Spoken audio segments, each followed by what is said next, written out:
I'm Matt Downing, and welcome to Diving Deep EDU.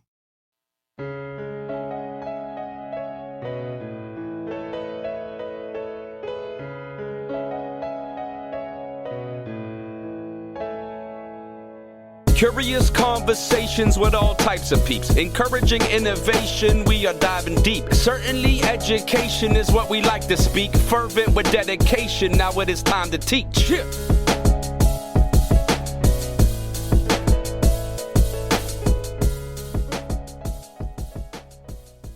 The Diving Deep EDU podcast aims at thought-provoking conversations that help listeners dive deeper into educational practices with a focus on teacher retention, recruitment, and burnout. Subscribe to the Diving Deep EDU podcast newsletter to get more information about this podcast and these topics. A link is in the show notes. Our guest today is Tuan Nguyen. Tuan is an associate professor in the Department of Curriculum and Instruction at Kansas State University.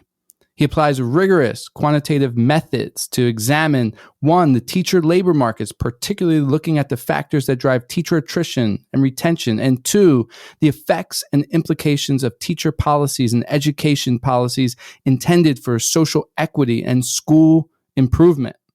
Thanks, Matt, for having me on your podcast. The work that I do really revolves around teachers one way or another. Part of the reasons for that is that I was a math teacher in middle school and high school for 7 years before I came back to graduate school. So, teachers is what I think about first and foremost. So most of my work revolves around the teacher labor market. Yeah. So thinking about, the teacher supply, teacher attrition, retention, teacher stress and burnout, and thinking about the policies that affect teachers.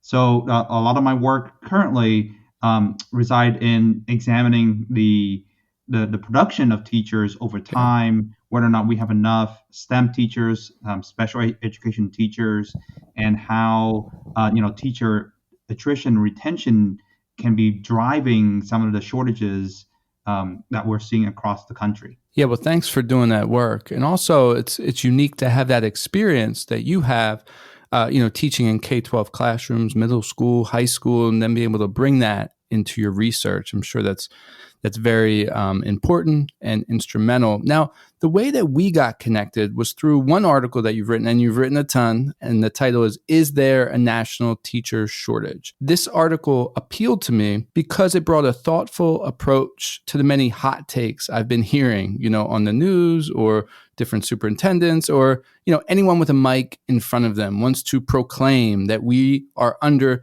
this sort of situation. And your article takes a more nuanced approach, takes a more thoughtful approach. And I really appreciated that. And so that's why I reached out to you. And so thanks for being willing to come on this podcast and have a more nuanced conversation, I hope. So let's start off our conversation as we get rolling with the question of your article. And we'll get into the details, so don't feel like you have to answer everything in this response. We'll be going back and forth. Is there a national teacher shortage? Start us off with the answer to that question. That, I think, is a hard question to answer, and we do try to get at it in the paper as best we can.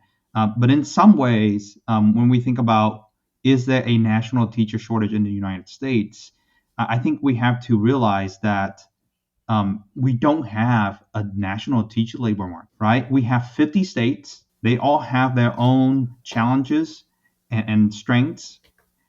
So in a way, we a teacher in, say, Florida can't just easily go and teach in, say, California or New York, right? So what we have is really at least 50 different teacher labor markets. And that's nothing to say of the labor markets within each state or the type of teacher that you are.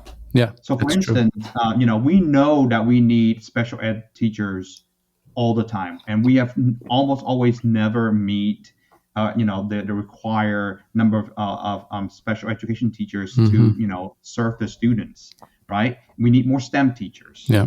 So it is not the case that we see a vacancy problem for all type of teachers equally across the United States. Yeah, and let's get into something that you brought up in the article. There's also not clear data across the country. So for someone, or what you were trying to get to the heart of what is going on, explain to our listeners what the issue is with our data about teacher shortage across the country, national, right? And why that makes it so difficult to make a proclamation like there's a national teacher shortage. So first, I want to be very clear that when we say teacher shortage, right, that could be thought of in two different ways. Yeah. One is the vacancy issue. Mm-hmm. So these are, positions that were posted by the districts or the schools and that were left unfilled. Yeah. And then there is also the underqualification aspect, meaning these are teachers who don't have full standard certification or they're teaching out of subject. For instance, a math teacher teaching English. Yep. Okay. So we have those two issues here. So when we first began this project, we've heard a lot in the news about, teacher shortages, teacher vacancy in so many different states. So we thought there must be, a database out there that has collected this information. It's like the federal government surely must be collecting this information. And lo and behold, we find that doesn't exist, right? And that was kind of shocking to us. Yeah, so we thought, okay, you know what? Why don't we do the best that we can and look for all 50 states, including DC, to see what do we actually see in terms of teacher vacant positions and teacher underqualifications. And what we found is that this varies so much from state to state in terms of what's being reported. Yeah. So some states are very good about making an annual report saying that this is the number of vacant positions they have this year. This is the number of underqualified positions they have this year. Like Florida, for instance, they produce that report every single year. In other states, we cannot find any information whatsoever. What was like two states in particular, California and New York, we cannot find any information in terms of vacancy for those two states. And they are two of the, the most populous states in our country. So we were, that's part of the problem is that some states produce these reports, some states don't. Another problem is that they don't all use the same definition, right? So some states say shortage includes only vacancy. So these are positions that they cannot fill. But some states, like in my own state, Kansas, they consider shortage to be positions that are unfilled, so vacant positions, as well as underqualified teachers. Okay. So they combine those together sometimes, right? So that makes it difficult to say like, oh, we have 1,000 teacher shortage in one state, plus, or compared to 1,000 teacher shortage in another. Yeah. But they use different data. Yep. There's also the issue of timing.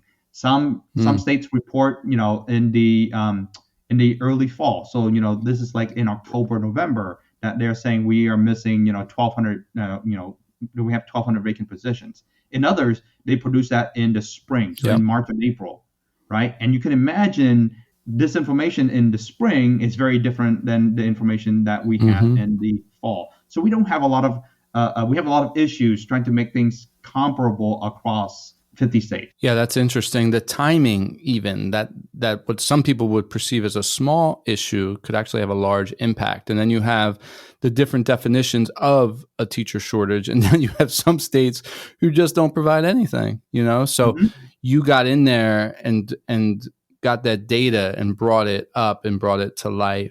So I think you did a great job with that. Now, what's your definition of a teacher shortage? So this would be a twofold question. What's your definition, your working definition of a teacher shortage? And do you prefer different language in order to talk about the teacher labor market than teacher shortage? Would you prefer to use other language, or are you okay with teacher shortage as long as it is articulated with people using a similar definition? Matt, I think those are two great questions. And so I'm gonna chicken out here, and I'll say it depends on the audience that I am, discussing this with, right? So with like other researchers and policymakers, the language that I would prefer would be teacher staffing challenges. And here's why.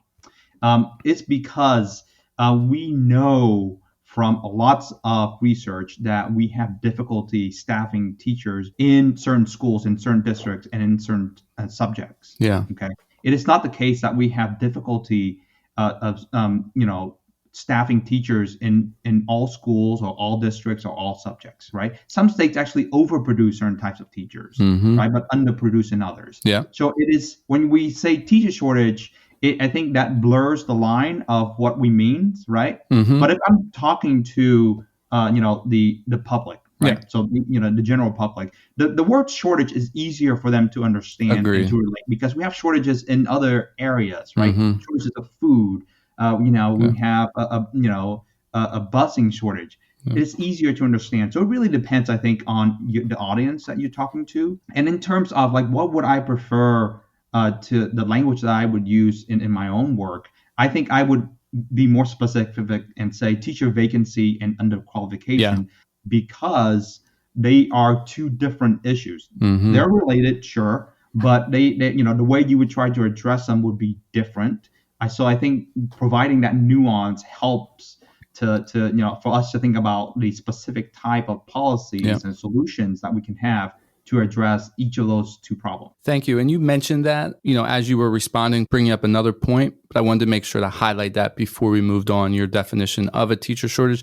And I also appreciate your other term that could be used, because in a previous conversation on a previous episode, one of my guests used the term, instead of teacher shortage, they like to use the term teacher tightening. The teacher labor market is tightening a bit. So I like that, because it just, with these different terms, it can help bring a different perspective and help see the same issue from a different angle. And so I really appreciate, your alternate term depending on the audience that you were talking to. Now, there's many lenses to view this teacher challenges or the teacher tightening or the teacher shortage. We have the extremes, right? And I appreciate your article because you delve into the nuance, but you have the extreme on one side. We're not going to be able to staff our schools in the next 10 years. Kids are going to be, running rampant within the building. We have to bring in the National Guard and like all of these things. So that's on one side. And then you have the other side where I've heard articulated very well with much data that says, well,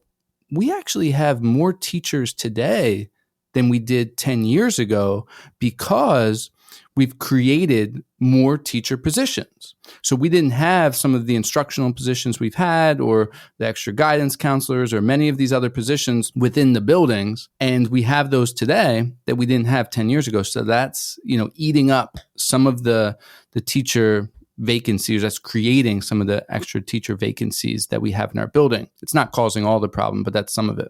How do you, as a researcher, thinking about these issues day in and day out, how do you navigate between these multiple lenses in order to view the same issue? How do you deal with that? So I think that's actually one of the most difficult parts of thinking about this issue of, teacher shortage, right?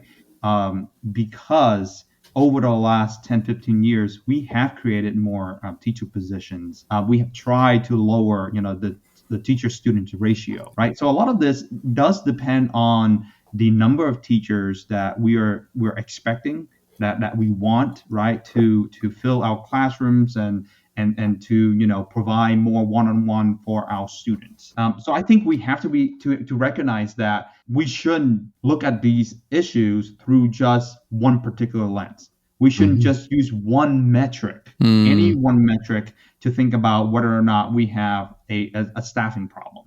Right? We have to be aware of the student-teacher ratio that we have in that particular state, or that they're wanting to. Right?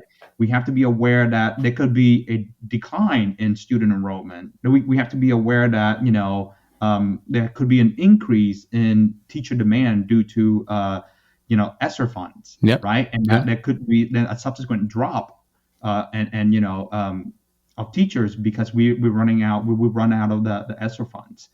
So I think what we have to do is to think about this in a hyper local context, thinking about what does it mean for my state? What does it mean for my district in terms of the student-teacher ratio we have, in terms of the current enrollment of student enrollment and the number of teachers that we have, and how are we trying to fill those positions, right?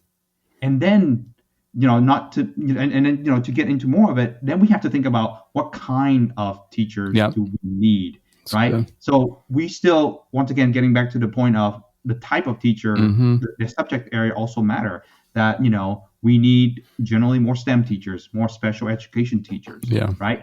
So we have to take all these lenses and think about how they interact with each other. So that's why I really like a lot of the work that, say, Dan Goldhaber has done, because he's providing this nuanced view of, that we shouldn't use one particular lens. There is an imbalanced distribution of teachers across geography and across subject.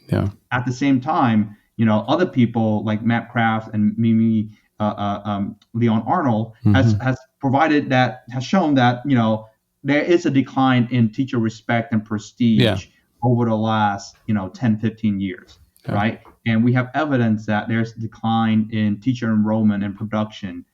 So all of these things are interacting with each other in very complex ways. So I think that's what you have to think about.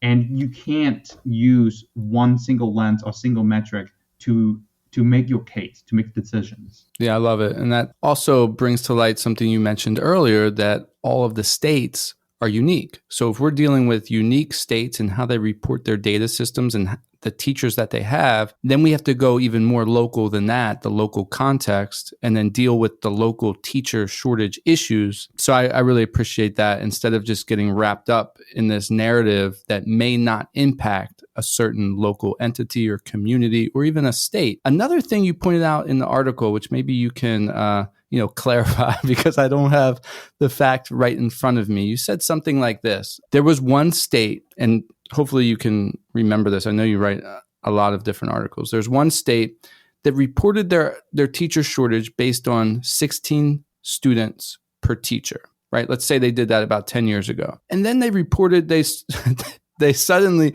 changed the way they were going to report their teacher shortage. So instead of a 16-1, they changed their ratio to like a 15-1. So obviously they're going to have a shortage because they changed the ratio, all of a sudden. So they're going to show more teachers. If you brought that ratio back to 16-1, yes, they still have vacancies. Yes, there are issues. Yes, we have to do it. But the reason I'm highlighting that, and maybe you could bring more light to it, is that it's a nuanced conversation. There's many of these data points are changing, and how are they changing? What's at the heart of it, and what's within the local context, and what specific teachers are being impacted, what subject areas. So thanks for continuing to reiterate that. Do you remember that data point? Are you able to bring any more insight into that? Yeah, so I don't remember exactly which state it was, but that's been, a couple of different organizations have done something like that, right? To look at the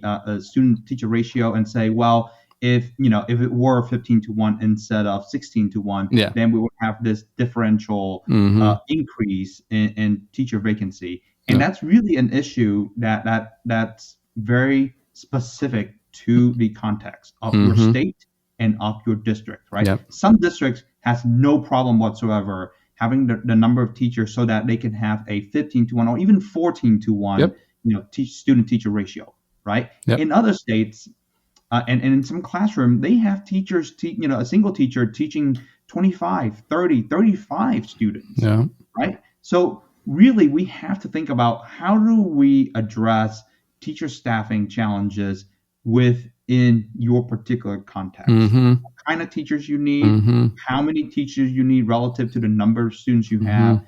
Is your student enrollment increasing or declining? Like in California, recent work has shown that there's, like 500,000 students missing, right? What does that mean for the number of teachers that they need? So we have to think about the specific context. And it's not uniform across the United States. In your article, you poured over diverse data sets to try as best as you could to get a better picture of the teacher vacancy situation across the entire country. One thing you mentioned is that you also poured over when there wasn't really clear data sets, from the government, you would pour over news articles and you would reach out to different agencies and get information as you could get it. As you think about the many stories that you heard, as you think about the many data sets that you looked over and analyzed, was there one or two data sets or stories that really impacted your thinking, and what would they be? A particular state that produces this report every year that we can use to track vacancy and underqualification that's very clear is Florida. Okay. Now, there are lots and lots of other things going on in Florida, right? That you can say like, hey, that's not good for education. But they do one thing well, at least one thing well, all right? Is that they produce this vacancy and underqualification report every single year. And Nice. You can see the number of vacant positions by subject, Okay. and the number of underqualified positions by subject. So it's clear that they need, like say 123 math teachers, right? And they have X, Y, and Z. So that makes it really helpful for policymakers to think about, hey, if we are trying to address the teacher vacancy problem, how many teachers will we need of what type in what particular area? The unfortunate thing is that a lot of the policies that they have taken over the last couple of years have really gone against that, right? So this is sort of the interesting problem here is that, Florida produces an excellent report that let us know what kind of problems they have. But then the policy that they take, they all tend to, in my opinion at least, worsen the issue and not alleviate the problems that they're having. That's in part why we see the number of vacant positions in Florida has grown to from almost 4,000, which is the highest in the country last year, to I think around 5,000 this year, which is still the highest in the country. Why do you think that is? The laws and regulations around, what teachers can or cannot say in the classroom is one of the main reasons. Teachers don't want to become teachers if they don't have the autonomy to do, to teach what they love in the classroom, right?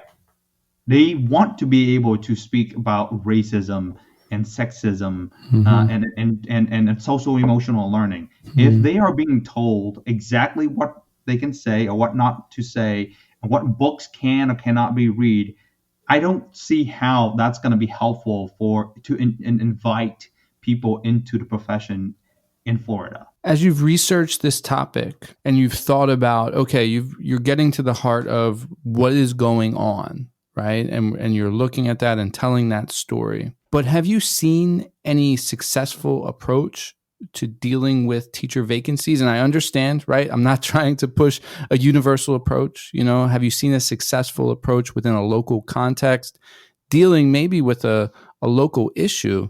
Have you seen anything that's worked? This is something that many of us, not just me, are working on at this moment, thinking about what are the different policy solutions that we can try. Yeah. And I think we've heard we have some anecdotal evidence, but I'm not sure if we have really solid, robust evidence that we can say, hey, you know what, this has been tried in multiple contexts, and it's working, right? So this is one of the things that I have a project right now looking at, thinking about what are the different solutions that people have tried, right? And can we track to see if things are changing in those particular contexts? Because I don't think we have enough evidence at this point to say that this seems to work and this doesn't seem to work. Is there any potential solution that gives you hope?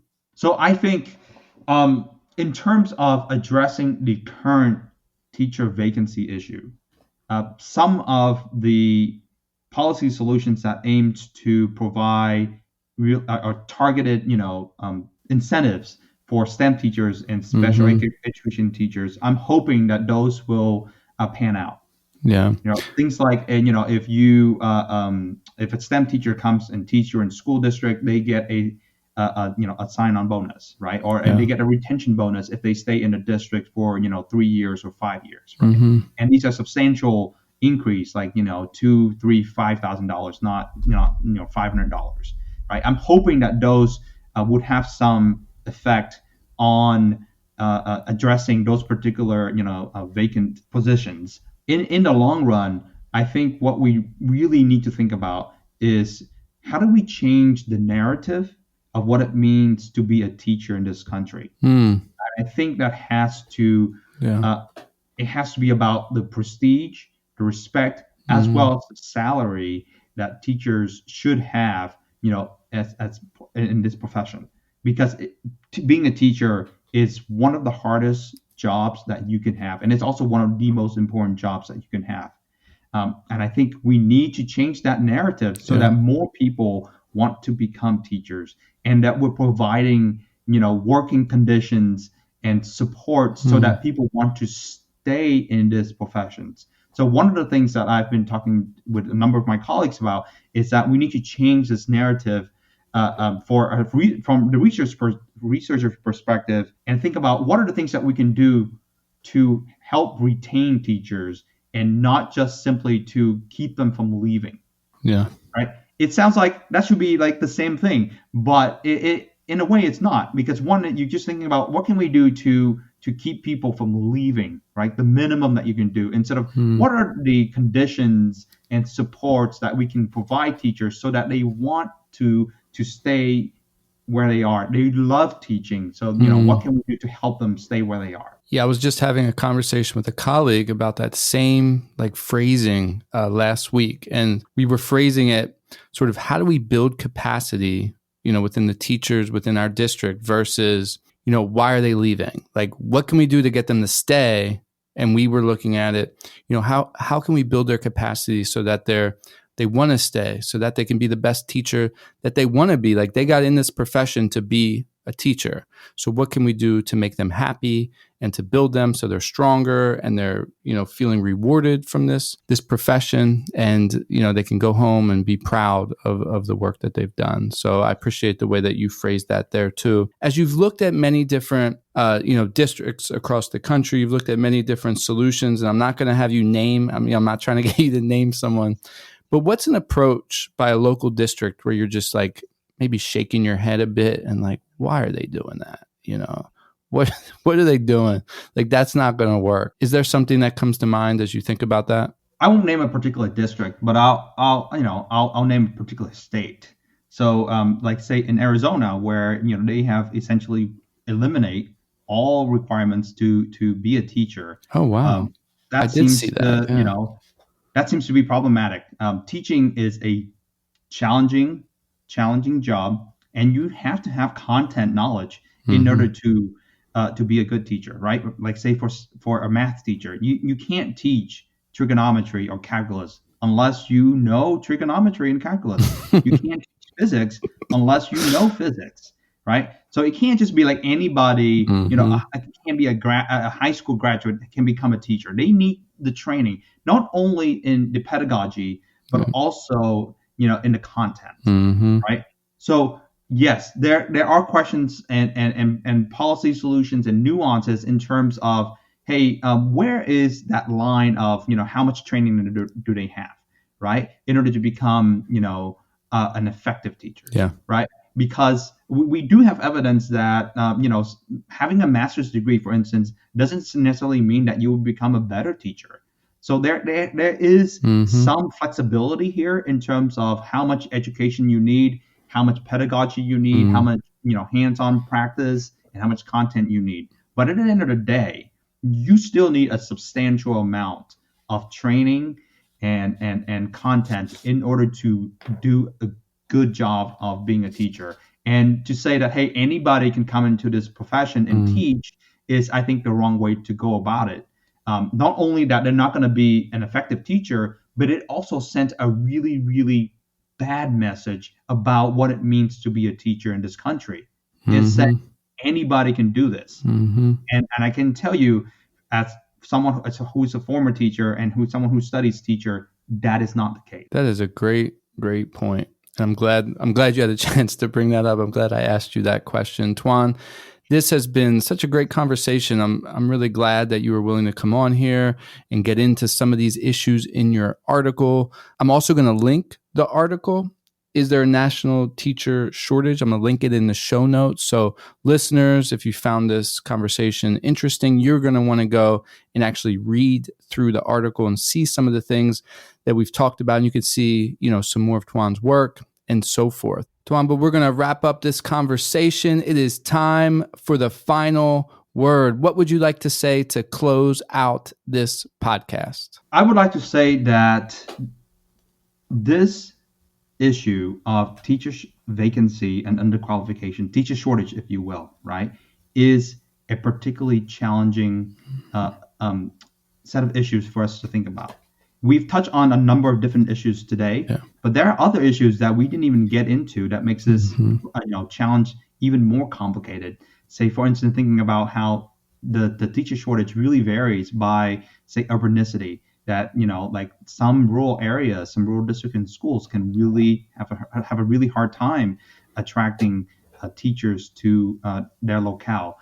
About how Liz Bettini has a work on this recently about the difficulty of novice teachers of color have, and how the kind of supports that we have to think about so that we can help those specific folks, because we know that novice teachers, they have a higher probability of leaving the professions. We know some teachers of color have a higher propensity of leaving the professions. So for novice teachers of color, we have to put in more support for them because they are at more risk, a higher risk of leaving the professions, right? So there's so many different issues here that sort of, make this problem very, very challenging to study. And so when we think about solutions to any and all of these problems, we have to be very specific.